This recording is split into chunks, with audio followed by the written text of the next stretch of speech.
السلام علیکم ورحمۃ اللہ وبرکاتہ۔ پیارے بھائی، ایک ہفتہ ہو گیا میرا ایکسیڈنٹ ہو گیا سی تو میریاں دونوں لتاں کٹیاں گئیاں، بازو کٹیا گیا تو میں ہاسپٹل دے وچ 4-5 دن تو مینوں ہوش نہیں آئی۔ ہن تقریباً مینوں ہوش آئی ہے تو میرے اعضاء کٹے نے، سمجھے؟ میں نماز کس طرح ادا کراں؟ میرا دل کردا میں نماز نوں ادا کراں، لیکن میرے اعضاء جڑے نے وہ ساتھ نہیں دے رہے میرا۔ مینوں دسو کہ میں نماز کس طرح ادا کراں؟ مینوں میرے واسطے دعا بھی کرو کہ اللہ تبارک و تعالیٰ مینوں معاف کر دے، میرے تے رحم کرے اللہ۔ السلام علیکم ورحمۃ اللہ وبرکاتہ۔ عرفان بھائی دبئی سے ان کا سوال آیا، ان کا ایکسیڈنٹ ہوا جن میں 2 ٹانگیں ان کی کٹ گئیں اور ایک بازو۔ اب ہوش میں آئے ہیں اور نماز کے بارے میں پوچھ رہے ہیں کہ نماز کس طرح ادا کریں گے۔ الحمدللہ وحدہ والصلاة والسلام علی من لا نبی بعدہ۔ مصیبتیں انسان کی زندگی میں اس وقت تک آتی رہتی ہیں، پریشانی اس وقت تک آتی رہتی ہیں جب تک انسان اس دنیا میں ہے۔ اللہ تعالیٰ کا قرآن میں فرمان ہے، اِنَّا خَلَقْنَا الْإِنسَانَ فِي كَبَدٍ، ہم نے انسان کو مشقت میں پیدا کیا۔ یہ دنیا دارالابتلاء ہے، دارالامتحان ہے، یہاں جگہ جگہ پہ مصائب ہیں، آزمائشیں ہیں، ابتلاء ہے، اور اللہ تعالیٰ نے یہ وعدہ کیا ہوا ہے، وَلَقَدْ فَتَنَّا الَّذِينَ مِن قَبْلِهِمْ فَلَيَعْلَمَنَّ اللَّهُ الَّذِينَ صَدَقُوا وَلَيَعْلَمَنَّ الْكَاذِبِينَ۔ ہم نے پہلے لوگوں کو بھی آزمائش میں ڈالا اور ہمیں بھی آزمائش میں ڈالا جائے گا تاکہ اللہ تعالیٰ کو پتہ چل جائے سچے کون ہیں اور جھوٹے کون ہیں۔ تو آزمائشیں آتی رہتی ہیں، یہ اللہ کی سنت ربانیہ ہے۔ جو مصائب اور ہمیں پریشانی آتی ہیں، کتاب و سنت میں اس کے 2 اسباب ہیں۔ اس جانب کہ اس میں اللہ تعالیٰ کی حکمت اور قدرت بھی ہے، قضاء کا یہ فیصلہ بھی ہے، اللہ کی قدر بھی ہے۔ پہلا سبب جو ہے وہ ہے گناہ ہمارے۔ انسان جو گناہ جن کا مرتکب ہوتا ہے، چاہے وہ کفر ہو، چاہے وہ معاصی ہوں، عام گناہ ہوں یا کبیرہ گناہ ہوں، تو اللہ تعالیٰ آزماتے ہیں اور بندے کو جو ہے اس گناہ کی جزا اور عقوبت اور سزا جو ہے جلدی دنیا میں دے دیتے ہیں۔ اللہ تعالیٰ کا فرمان ہے، وَمَا أَصَابَكَ مِن سَيِّئَةٍ فَمِن نَفْسِكَ، سورہ نساء آیت نمبر 79۔ مفسرون کہتے ہیں ای بذنبک، جو بھی تمہیں مصیبت آئی ہے، وَمَا أَصَابَكَ مِن سَيِّئَةٍ فَمِن نَفْسِكَ، تمہارے نفس سے ہے، یعنی اصابک من سیئہ فمن نفسک ای بذنبک، تمہارے گناہ کی وجہ سے۔ یہ اللہ تعالیٰ کا فرمان ہمیں ہے۔ دوسرا سورہ شورى کی 30 نمبر آیت میں فرمایا، وما اصابکم من مصیبت فبما کسبت ایدیکم ویعفو عن کثیر، اور جو تمہیں مصیبت آتی ہے تمہارے ہاتھ کی کمائی ہے اور اللہ بہت سی چیزوں سے درگزر کرتے ہیں۔ انس رضی اللہ تعالی عنہ سے یہ حدیث مروی ہے کہ پیارے حبیب صلی اللہ علیہ وسلم نے فرمایا، اللہ تعالیٰ اذا اراد اللہ بعبدہ الخیر، اللہ تعالیٰ بندے سے بھلائی کا ارادہ کر لیں، عجل لہ العقوبۃ فی الدنیا، اللہ اس کو سزا دنیا میں دے دیتے ہیں۔ وَإِذَا أَرَادَ اللَّهُ بِعَبْدِهِ شَرَّ، اگر اللہ تعالیٰ اپنے بندے سے برائی کا ارادہ کر لیں، امسک عنہ بذنبہ، اللہ اس کو اس کے گناہ کی سزا نہیں دیتے، رک جاتے ہیں، حتی یوافی بہ یوم القیامہ، حتیٰ کہ قیامت کے دن اسے سزا ملتی ہے۔ یہ جامع ترمذی میں ہے روایت، اور شیخ البانی نے اسے صحیح کہا ہے، صحیح ترمذی میں۔ دوسرا سبب جو ہے ارادۃ اللہ تعالی، اللہ تعالیٰ کا یہ ارادہ اور درجات کی بلندی مومن کے لیے، صبر کرنے والے کے لیے۔ تو اللہ تعالیٰ جو ہے آزماتے ہیں مصیبت کے ساتھ، تاکہ بندہ جو ہے کیا وہ راضی ہوتا ہے یا ناراض ہوتا ہے، صبر کرتا ہے یا جزا اور فضا کرتا ہے، اور اللہ تعالیٰ نے صبر کرنے والوں کے لیے اجر عظیم تیار کیا ہے، اور اللہ تعالیٰ انہیں کامیاب بھی کرتے ہیں۔ اور بلائیں اور مصیبتیں جو ہیں انبیاء اور صالحین کو آتی رہتی ہیں، اور اللہ تعالیٰ جو ہے ان سے انہیں عزت سے نوازتے ہیں اور اعلیٰ مقامات جنت میں عطا کرتے ہیں، جیسا کہ صحیح حدیث پیارے حبیب صلی اللہ علیہ وسلم سے ہے، ان العبد اذا سبقت له من اللہ منزلہ لم يبلغها بعمله ابتلاه اللہ فی جسدہ او فی مالہ او فی ولدہ۔ اللہ تعالیٰ بے شک ان العبد، بے شک بندہ جو ہے اللہ تعالیٰ کے ہاں اگر اس کے لیے کوئی منزلت ہے، ایسا مقام ہے جس تک وہ اپنے عمل کے ذریعے نہیں پہنچ پاتا، اللہ تعالیٰ اسے آزماتے ہیں اس کے جسم میں، بیماری کی شکل میں، یا جیسے ہمارے اس بھائی کے ساتھ ہوا جسم میں آزماتے ہیں، او فی مالی، یا اس کے مال کے نقصان ہو جاتا ہے، او فی ولدہ، یا پھر اس کی اولاد کے سلسلے میں۔ یہ ابو داؤد کے اندر ہے اور شیخ البانی نے سلسلہ صحیح میں اس حدیث کو صحیح کہا ہے۔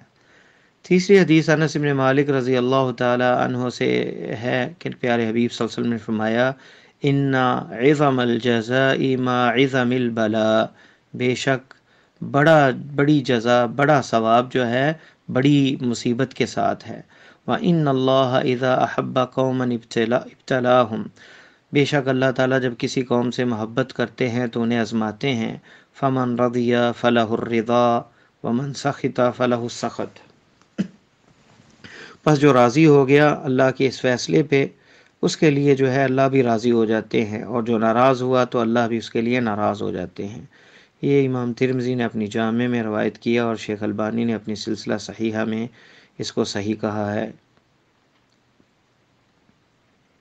اور کبھی ایک حدیث میں جو عائشہ رضی اللہ تعالی عنہ کی حدیث ہے، اس میں دونوں اسباب کو جمع کیا گیا ہے کہ نبی صلی اللہ علیہ وسلم نے فرمایا، ما یصیب المؤمن من شوکت فما فوقها، کسی بھی مومن کو ایک کانٹا بھی چبھتا ہے یا اس سے بھی کچھ زیادہ، الا رفعہ اللہ بها درجہ، اللہ اس کے ساتھ اس کا درجہ بلند کرتے ہیں، او حط عنہ بها خطیئہ، یا اس سے اس کے گناہ معاف کر دیتے ہیں۔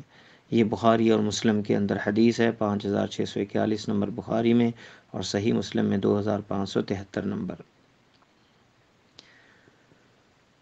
تو یہ صورتحال ہے کہ انسان جو ہے آزمایا بھی جاتا ہے، کبھی گناہوں کی سزا کی شکل میں، اور کہیں جو ہے اللہ تعالیٰ جو ہے اس کا مقام بلند کرنے کے لیے۔ تو جسے اللہ تعالیٰ آزماتے ہیں کسی مصیبت میں ڈال کر، کسی گناہ کی وجہ سے، اور اگر وہ صبر کرے اس پر اور شکر ادا کرے، اللہ تعالیٰ اس کے گناہ معاف کر دیتے ہیں اور اس کا درجہ بھی جنت میں بلند کر دیتے ہیں، اور اجر صبر والوں کو جو ہے وہ ملتا ہے۔ اور جس کو اللہ تعالیٰ مصیبت میں ڈالیں اور پھر وہ صبر کرے، اللہ تعالیٰ اسے جنت بھی عطا کرتے ہیں، گناہ بھی معاف کرتے ہیں، اور یہ دنیا میں اس کی جزا جو ہے، اسے جو ہے دنیا میں اس کو سزا مل گئی، اور گناہ کی سزا آخرت میں نہیں ملتی، آخرت میں اسے بچت ہو جاتی ہے اور دنیا میں بندے کو گناہ کی سزا مل جاتی ہے۔ جیسے کہ آدم علیہ السلام کے ساتھ ہوا کہ اللہ کی نافرمانی کی وجہ سے جنت سے نکالے گئے، پھر توبہ کی انہوں نے، یونس علیہ السلام جو ہے اللہ تعالیٰ نے انہیں مچھلی کے پیٹ میں ڈال دیا، مچھلی نے نگل لیا انہیں، تو اللہ تعالیٰ نے یہ بلا بھی دور کر دی ان کے صبر کی وجہ سے، اور ثواب بھی انہیں عطا کیا، اور کفارہ بھی ان کے لیے یہ بن گئی۔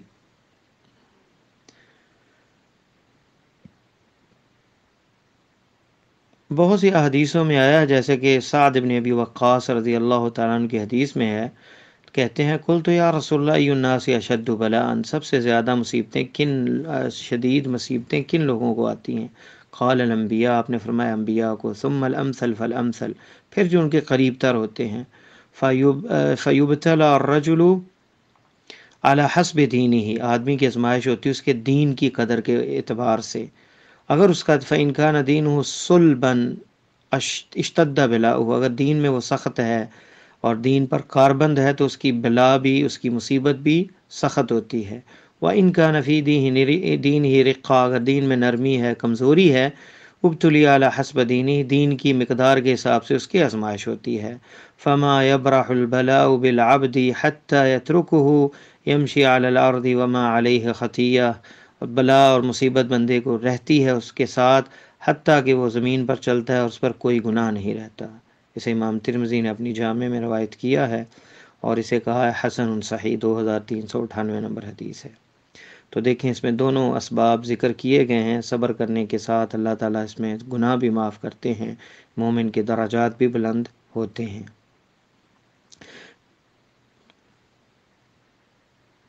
لیکن بندے کو جب بھی کوئی مصیبت آئے وہ ہمیشہ اپنے آپ کو قصوروار سمجھے اور ہمیشہ اپنے رب سے اپنے گناہوں کی معافی مانگے، اگرچہ وہ نیک بھی ہو، صالح بھی ہو، کیونکہ اللہ تعالیٰ کا جو حق ہے عبودیت کا وہ ادا نہیں کر سکتے اور ہم سے غلطیاں اور کوتاہیاں ہو جاتی ہیں، اور کبھی بھی اپنا جزا اور سزا نہ ظاہر کرے۔ کیسے جو ہے پتہ چلے گا کہ یہ مصیبت ہے بندے کے لیے یا پھر یہ اللہ تعالیٰ کا قرب پانے کے ذریعہ ہے؟ کوئی بھی مصیبت، اس کا طریقہ یہ ہے، ہمیں آزمائش کا کیسے پتہ چلے گا؟ اگر بندے کو صبر کی توفیق ملتی ہے اور اللہ کا قرب حاصل ہوتا ہے تو یہ یقیناً اس کے لیے رحمت ہے، اور یہ ابتلا اور آزمائش تھی جس میں اللہ نے اسے سرخرو کیا۔ لیکن اگر بندہ جزا فضا کرتا ہے، صبر نہیں کرتا، تو پھر بندے کو ڈرنا چاہیے کہیں اللہ کی طرف سے یہ عقوبت نہ ہو، سزا نہ ہو جس میں اسے صبر کی بھی توفیق نہیں ہوئی، کیونکہ صبر کرنے کے ساتھ ہی گناہ معاف ہوتے ہیں، اور یہی وہ علامت ہے کہ یہ ابتلا ہے اور اس سے درجات بھی بلند ہوتے ہیں، بندہ راضی رہتا ہے اللہ کی اقدار پر، اللہ کے فیصلوں پر۔ جیسا کہ وہ عورت جسے دورہ پڑتا تھا، جس نے آپ صلی اللہ علیہ وسلم کی خدمت میں حاضر ہو کے کہا کہ میرے لیے دعا کریں، تو آپ نے فرمایا اگر صبر کرو تو تمہارے لیے جنت ہے، اور پھر اس نے کہا میں صبر کرتی ہوں، پھر یہ دعا کروائی کہ میرے کپڑے اتر جاتے ہیں، نبی اللہ یہ دعا کرتے ہیں کہ میرے کپڑے نہ اتریں۔ دیکھیں کتنا حیا اور شرم ہے کہ اس حالت میں بھی، جو بیماری کی حالت میں، دورے کی حالت میں اترتے ہیں، اس میں بھی حیا اور شرم ہے کہ میرے کپڑے نہ اتریں۔ تو اللہ کے نبی صلی اللہ علیہ وسلم نے دعا کر دی، اس کے بعد کپڑے نہیں اترتے تھے، ان کے سطر میں رہتی تھیں، لیکن دورہ انہیں پڑتا تھا، جن کے بارے میں عطا ابن ابی رباح نے کہا تھا کہ یہ دیکھیں جس نے جنتی عورت دیکھنی، اور پھر یہ حدیث بیان کی۔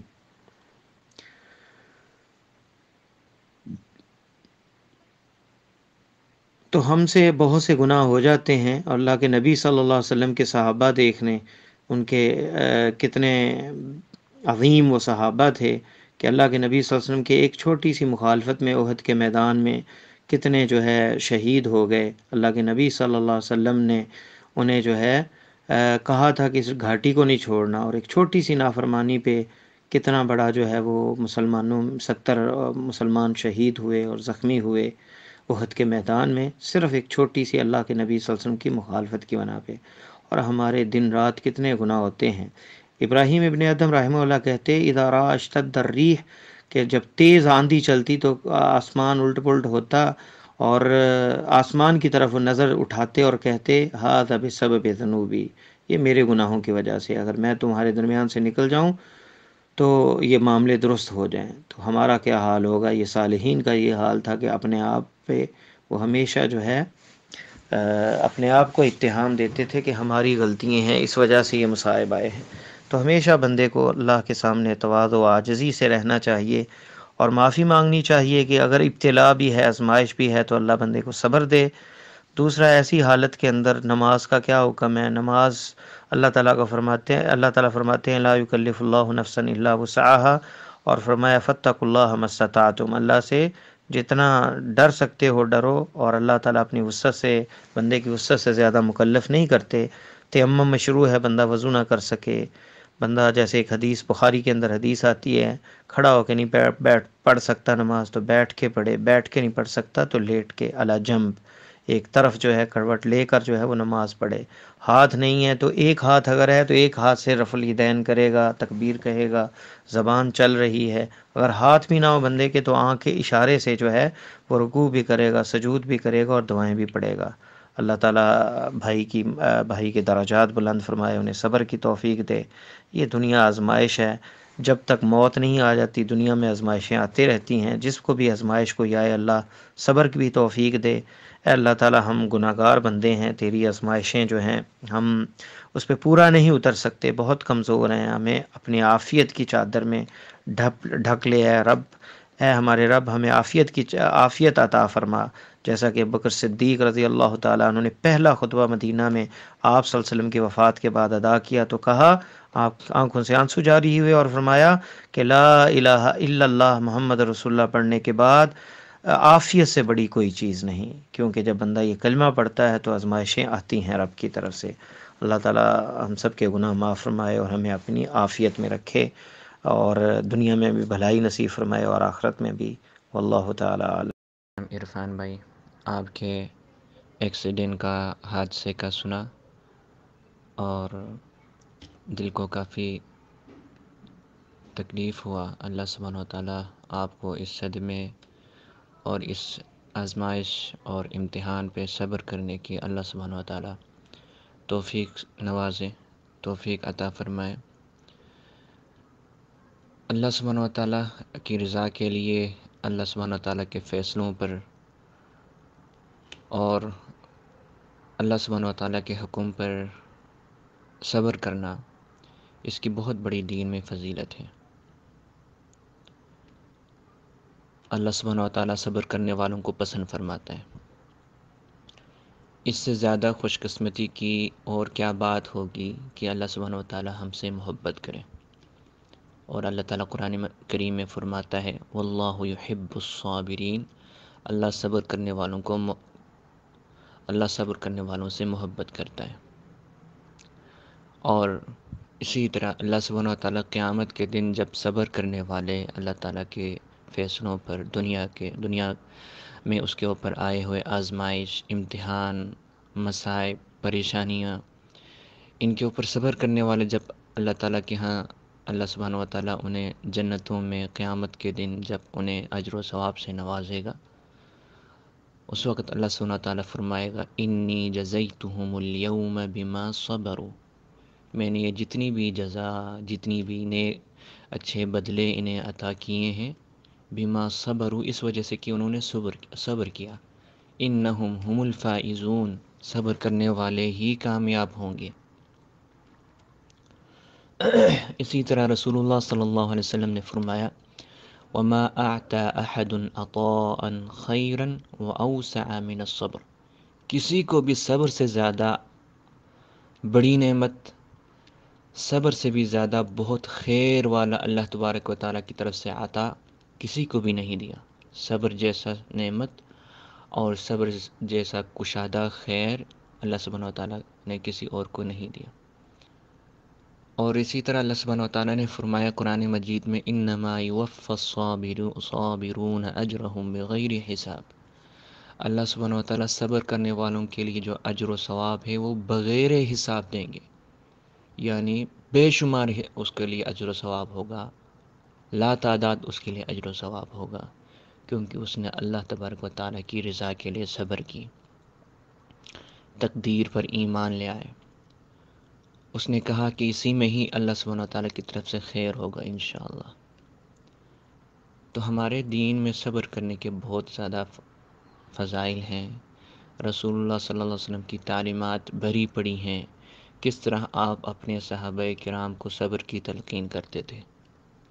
جتنی مصیبتیں، پریشانیاں قرون اولیٰ پر رسول اللہ صلی اللہ علیہ وسلم اور آپ کے صحابہ کرام پر آئیں، اور اسی طرح دنیا میں سب سے زیادہ پریشانیاں، سب سے زیادہ آزمائش اور امتحان انبیاء کرام پر آئے،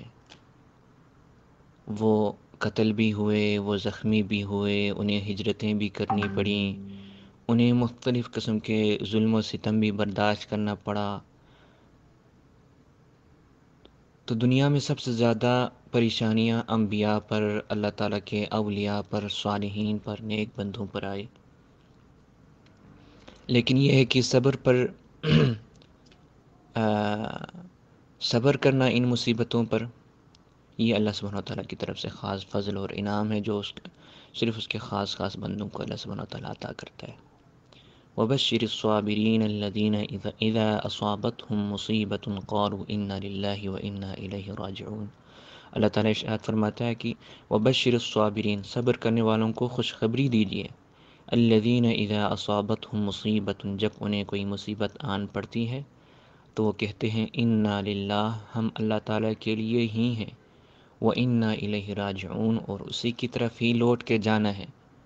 اولئک علیہم صلوات من ربہم ورحمہ، ایسے لوگ جن پر اللہ سبحانہ وتعالی کی رحمتیں برکتیں نازل ہوں گی، وَأُولَئِکَ هُمُ الْمُهْتَدُونَ، اور وہی لوگ ہدایت یافتہ ہیں۔ لہٰذا یعنی یہ ایمان لانے والے لوگ اس بات کو سمجھ جاتے ہیں کہ دنیا ہی ختم ہونے والی ہے، ہم زیادہ سے زیادہ کتنے سال، کتنے ماہ و سال زندہ رہیں گے، 50 سال، 60 سال، پھر اس دنیا سے چلے جانا ہے۔ اگر اس ختم ہونے والی زوال پذیر دنیا میں کوئی پریشانی آتی ہے تو یہ اتنی بڑی پریشانی نہیں ہے، اس پہ صبر کرنی چاہیے۔ اصل جو پریشانی ہے، اصل جو تکلیف ہے، وہ اگر دنیا میں اللہ سبحانہ وتعالی کے احکامات تعلیمات کے مطابق نہ چلے اور آخرت کے دن سہنا پڑے، آخرت کے دن اگر جہنم کی آگ میں جھونک دیا جائے یا قبر میں اس کے لیے عذاب قبر کا سامنا کرنا پڑے، تو وہ پریشانی، وہ ابتلا، وہ امتحان سب سے بڑی ہے۔ لہٰذا آپ کے لیے جو صدمہ پہنچا ہے، جو حادثہ ہوا ہے، جو پریشانی لاحق ہوئی ہے، یہاں آپ صبر کریں، اللہ تعالیٰ کے دین کا مطالعہ کریں، قرآن مجید کو سمجھ کر پڑھنے کی کوشش کریں، ترجمے کے ساتھ پڑھنے کی کوشش کریں، احادیث رسول اللہ صلی اللہ علیہ وسلم کا مطالعہ شروع کریں۔ اللہ سبحانہ و تعالیٰ آپ کے برکتوں اور رحمتوں کے خزانے کھول دیں گے۔ اللہ کے خزانے میں کس چیز کی کمی ہے؟ اللہ سبحانہ و تعالیٰ عطا کرتا ہے بے شمار۔ تو اللہ تعالیٰ کی رضا کو حاصل کرنے کی کوشش کیجیے اور اللہ کی طرف رجوع کیجیے، اللہ کے مخلوقات کے ساتھ احسان کیجیے، عفو و درگزری کیجیے، اعلیٰ اخلاق کا مظاہرہ کیجیے، آپ کو دلی اطمینان ملے گا۔ اصل چیز ہے وہ اطمینان قلب، اصل چیز ہے دل کی راحت، سکون، یہ اصل چیز ہے۔ نہیں تو دنیا میں آپ دیکھتے ہیں بہت سارے مال و دولت والے، بہت سارے دنیا کے عیاشیوں میں موجود لوگ خودکشیاں بھی کرتے ہیں، نیند کے گولی کھاتے ہیں۔ تو اصل چیز وہ اطمینان قلب ہے جو اللہ تعالیٰ کے ذکر سے، عبادت سے، دین کی طرف رجوع کرنے سے اور حاجت مندوں پر احسان کرنے سے ہوتی ہے۔ تو اس راہ پہ چلیے، اللہ سبحانہ و تعالیٰ آپ کو وہ نعمتیں، وہ خوشیاں عطا کرے گا جو اس سے پہلے کبھی آپ کو نہیں ملی ہوگی۔ دوسری بات نماز پڑھنے کے حوالے سے یہ ہے کہ اللہ سبحانہ و تعالیٰ کسی بھی انسان کو اس کی استطاعت سے زیادہ مکلف نہیں کرتا۔ اللہ سبحانہ و تعالیٰ نے قرآن مجید میں ارشاد فرمایا، فَاتَّقُوا اللَّهَ مَا اسْتَطَعْتُمْ، جتنا تمہیں ممکن ہو، جتنا تم اللہ سے ڈر سکتے ہو ڈرو۔ تو عبادت جتنا انسان کی بس کی بات ہے اس کے مطابق کریں تو اللہ سبحانہ و تعالیٰ ان عبادتوں کو اللہ سبحانہ و تعالیٰ قبول فرماتا ہے۔ نماز کے حوالے سے بھی یہی ہے، اگر کوئی کھڑے ہو کے نماز نہ پڑھ سکے تو وہ بیٹھ کے نماز پڑھ سکتے ہیں، اگر بیٹھ کے نہ پڑھ سکے تو وہ لیٹ کے کر سکتے ہیں۔ لیکن یہ ہے کہ وہ جب بیٹھ کے نماز پڑھے، سجدہ کر سکتے ہوں تو سجدہ کرے، سجدہ نہ کر سکتے ہوں تو اس کے لیے پھر وہ اشارہ کر دے، وہ اپنے دل میں نیت کر لے کہ یہ میرا سجدہ ہے۔ سجدے اللہ اکبر کہہ کے سجدے کی نیت کے ساتھ وہ اپنے سر کو تھوڑا سا جھکا لے، اور اسی طرح رکوع کے وقت بھی تھوڑا سا جھکا لے، لیکن سجدہ جب ہو تو اس وقت زیادہ اپنے سر کو جھکا لے۔ اگر وہ سر کو جھکا نہ سکتے ہوں، بیٹھ کے نماز نہ پڑھ سکتے ہوں، تو پھر وہ لیٹ کے نماز پڑھیں، دائیں طرف وہ لیٹے اور اس کا چہرہ، اس کا جسم قبلے کی طرف ہو، لیٹ کے نماز پڑھے اور اشارے سے پڑھے۔ اپنی سر کو ہلکا سا اگر وہ ہلا سکتے ہوں تو ہلائیں، رکوع کے وقت تھوڑا سا یوں اشارہ کر لے، تھوڑا سا سر کو جھکائے، اور سجدے کے وقت زیادہ جھکائے۔ اگر سر کو نہیں اس طرح ہلا سکتے تو پھر وہ اپنی نگاہوں اور نظروں کے ذریعے سے بھی، اشاروں کے ذریعے سے کر سکتے ہیں، نماز پڑھ سکتے ہیں۔ رکوع اور سجدہ کرتے ہوئے وہ اپنی آنکھوں کے ذریعے سے اشارہ کریں، رکوع کرتے ہوئے تھوڑا سا اپنی آنکھوں کو ہلکا سا یوں بند کر کے اشارہ کر لے، اور سجدہ کرتے ہوئے تھوڑا سا زیادہ آنکھوں کو یوں کر کے بند کر لے اور آنکھوں کو کھول دے. تو اس طرح وہ نماز پڑھ لے، ادا کرے جیسا اس کے لیے ممکن ہو. وہ نماز میں اللہ تعالیٰ کی خوف خشیت کو اور اپنے دل میں رکھیں. وہ کیا پڑھ رہے ہیں، مثال کے طور اگر وہ شروع میں اللہ اکبر تکبیر تحریمہ پڑھ رہے ہیں تو اسے پتہ چلنی چاہیے کہ اللہ اکبر کا کیا معنی ہے. اور اسی طرح اس سے آگے جا کے جب وہ سورۃ الفاتحہ شروع کرے گا الحمدللہ رب العالمین، تو اسے پتہ ہونی چاہیے کہ وہ کیا اپنی زبان سے ادا کر رہے ہیں. الحمد، تمام تعریفیں للہ، اللہ تعالیٰ کے لیے، رب العالمین، تمام جہانوں کا پالنے والا. تو وہ جب یہ احساس کے ساتھ، جب اس شعور کے ساتھ قرآن مجید کو سمجھ کے اور نماز میں پڑھنے والی آیتوں کو، سورتوں کو، دعاؤں کو، اذکار کو سمجھ کے پڑھے گا، تو پھر وہ نماز میں جو ایمان کی حلاوت ہے اسے محسوس کرے گا، اللہ تعالیٰ کی خشیت کو محسوس کرے گا، اور عبادت میں جو لذت ہے، حقیقی لذت، اس کو محسوس کرے گا. اور اسی لیے تو رسول اللہ صلی اللہ علیہ وسلم نے فرمایا کہ ارحنا بھی یا بلال، کہ اے بلال اذان دو اور ہمارے دلوں کو ٹھنڈک پہنچاؤ. نماز یہ مومن کے لیے دل کی ٹھنڈک کا ایک ذریعہ ہے، اللہ سبحانہ و تعالیٰ کے سامنے سر بسجود ہونے اور اللہ سبحانہ و تعالیٰ سے اپنا رابطہ قائم کرنے کا ایک ذریعہ ہے. تو اس کو اپنے وقت پہ ادا کرنے کی کوشش کرنی چاہیے، اور جتنا ممکن ہو سکے اس کو اسی حالت میں انسان پڑھے. پریشان نہ ہوں کہ میں سجدہ نہیں کر سک رہا ہوں، میں رکوع نہیں کر سک رہا ہوں، میں قیام نہیں کر سک رہا ہوں. تو اس میں پریشان نہ ہو جائے، کیونکہ اللہ تعالیٰ نے اسے اتنا ہی مکلف کیا ہے جتنا اس کے بس کی بات ہے. اس سے زیادہ کا اللہ تعالیٰ نے مطالبہ انسان سے نہیں کیا. اللہ رحم الرحیمین ذات ہے، اللہ سے زیادہ رحم کرنے والا کون ہوگا. اللہ تبارک و تعالیٰ اپنی تمام مخلوقات کو عطا کرتا ہے، رزق عطا کرتا ہے، صحت عطا کرتا ہے، نعمتیں عطا کرتی ہیں. حتیٰ کہ وہ لوگ جو اللہ تعالیٰ پر ایمان نہیں لائے، کافر لوگ، ان کو بھی اللہ تعالیٰ بھوکا نہیں چھوڑتا.